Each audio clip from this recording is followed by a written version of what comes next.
प्रिय विद्यार्थियों, आज हम लोग कक्षा 12 हिंदी इलेक्टिव की पाठ्य पुस्तक अंतरा भाग 2 पाठ 2 का अध्ययन करेंगे। आइए देखते हैं। सबसे पहले कवि परिचय। सूर्यकांत त्रिपाठी निराला। निराला का जन्म बंगाल के मेदिनीपुर जिले के महिसादल गांव में 21 फरवरी 1898 ईस्वी को हुआ। वे मूल रूप से उत्तर प्रदेश के उन्नाव जिले के गढ़कोला नामक गांव के निवासी थे। विद्यार्थियों, निराला केवल 3 वर्ष के थे तब इनकी माता का देहांत हो गया। इन्होंने स्कूली शिक्षा 9वीं कक्षा तक ही प्राप्त की, परंतु स्वाध्याय द्वारा इन्होंने अनेक भाषाओं का ज्ञान प्राप्त किया।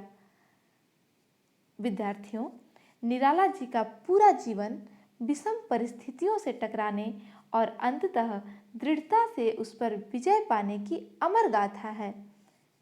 मात्र 14 वर्ष की आयु में निराला का विवाह मनोहरा देवी से हुआ। पत्नी की प्रेरणा से निराला की साहित्य और संगीत में रुचि पैदा हुई।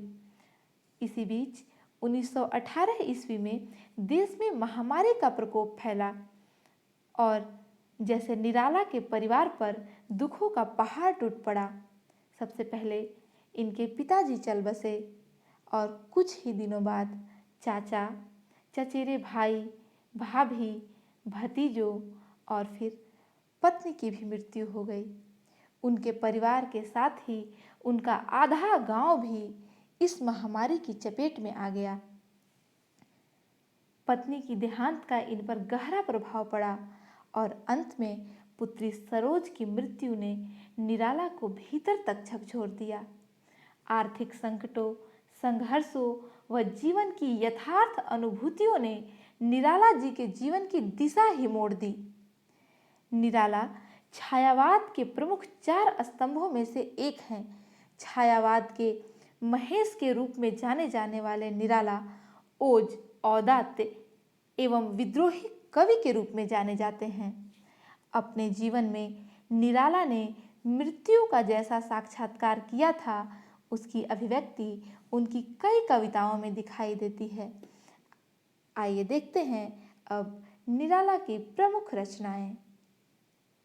सबसे पहले काव्य संग्रह अनामिका 1923 ईस्वी, परिमल 1930, गीतिका 1936, तुलसीदास 1938, कुकुरमुत्ता 1942, अणिमा 1943, बेला 1946, नए पत्ते 1946, अर्चना 1950, आराधना 1953 और गीत गूंज 1954 ईस्वी में लिखी गई। विद्यार्थियों, अनामिका काव्य संग्रह सबसे पहले 1923 में प्रकाशित हुई। उसके बाद इसका संशोधित रूप 1938 ईस्वी में पुनः प्रकाशित हुआ। निराला की पहली कविता जूही की कली का प्रकाशन 1916 ईस्वी में हुआ। निराला जी ने काव्य के साथ साथ कहानियां भी लिखी। उनके प्रमुख कहानी संग्रह हैं लिली, सखी, सकूल की बीबी, चतुरी चमार आदि। आइए देखते हैं अब निराला के उपन्यास। निराला जी ने कई उपन्यास लिखे। अप्सरा, अलका, प्रभाती, निरुपमा, कुल्ली भाट, बिल्लेसुर बकरीहा, चोटी की पकड़ आदि। विद्यार्थियों, निराला जी ने साहित्य रचना के साथ साथ पत्र पत्रिकाओं में भी कार्य किया। उन्होंने 2 पत्रिकाओं का संपादन किया, पहला समन्वय और दूसरा मतवाला।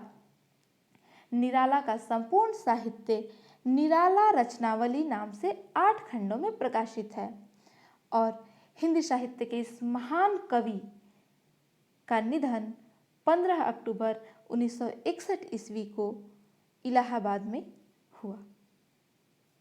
देखते हैं उनकी काव्यगत विशेषताएं। निराला मुक्तक छंद के प्रवर्तक माने जाते हैं। आधुनिक हिंदी कवियों में निराला जी का काव्य फलक काफी व्यापक है। उनमें भारतीय इतिहास, दर्शन और परंपरा का व्यापक बोध है और समकालीन जीवन के यथार्थ के विभिन्न पक्षों का चित्रण भी है। निराला का काव्य उनके विकासशील व्यक्तित्व की प्रतिकीर्ति है।